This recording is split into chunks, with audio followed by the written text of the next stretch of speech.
Well, mortgage rates continued their march higher this week. Hey, it's Eric here with ericismybanker.com, CMG Home Loans, with my weekly update on rates for the week ending April 19th, 2024. Strong retail sales and March pressured bonds, plus comments from Fed Chairman Jerome Powell, who said there has been a lack of further progress on inflation so far this year, did not help the markets.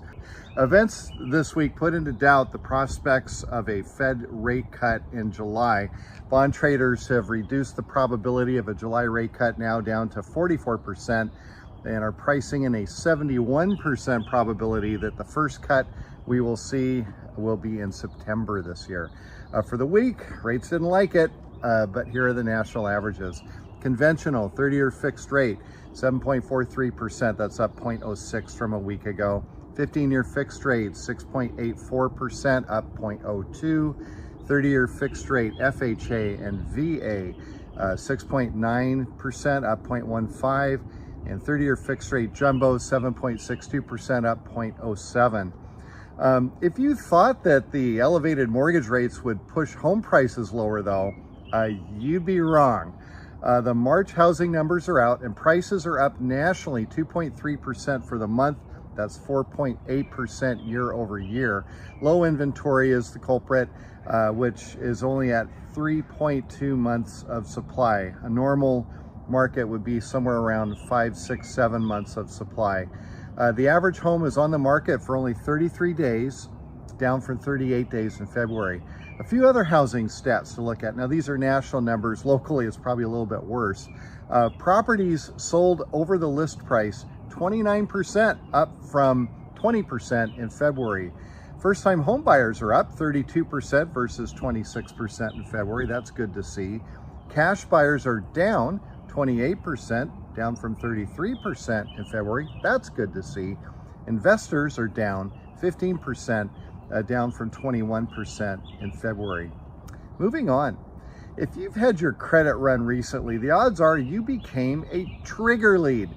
The minute a lender pulls your credit, the credit bureaus sell the fact that you're active to hundreds of vendors and then pummel you with texts, emails, solicitations.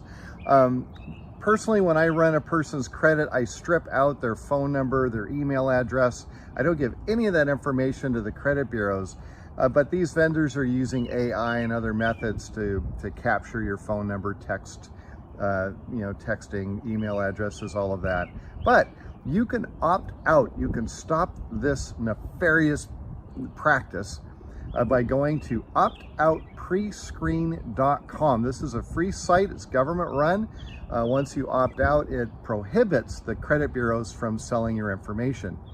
In other news, did you know now that you can get a free copy of your credit reports from each of the 3 bureaus every week? It used to be just annually, but now you can get it weekly. Just go to annualcreditreport.com. Annualcreditreport.com, not freecreditreport.com. Those ones are definitely not free. Go to annualcreditreport.com and you can get free copies on a weekly basis. And also be sure to freeze your credit to prevent fraud.